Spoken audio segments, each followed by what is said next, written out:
রাত হয়েছে আমাদের এখন, এরপর আমরা ঘুমাবো, তাই না? আপনি চাইলে বিছানায় গিয়ে ধাপাস করে শুয়ে ঘুমাতে পারেন, অথবা আপনি যদি চান ঘুমানোর আগে উজু করতে পারেন, 2 রাকাত নামাজ পড়তে পারেন, সূরা মুলক তেলাওয়াত করতে পারেন। সূরা মুলক আপনাকে কবরের আযাব থেকে বাঁচাবে ইনশাআল্লাহ। আপনি আয়াতুল কুরসি তেলাওয়াত করতে পারেন, যেটা আপনাকে সারা রাত আল্লাহর পক্ষ থেকে নিরাপত্তা দিবে ইনশাআল্লাহ। আপনি চাইলে সূরা বাকারার শেষের আয়াতগুলো পড়তে পারেন, শেষের 3টা আয়াত পড়তে পারেন, সারা রাত ইবাদতের নেকি পাবেন ইনশাআল্লাহ। আপনি চাইলে 33 বার সুবহানাল্লাহ, 33 বার আলহামদুলিল্লাহ, 34 বার আল্লাহু আকবার পড়তে পারেন।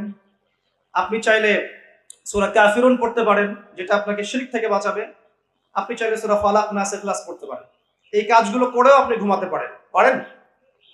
অথবা এতটুকু বলতে পারেন আল্লাহুম্মা বিইসমিকা আমুতু ওয়া আহইয়া।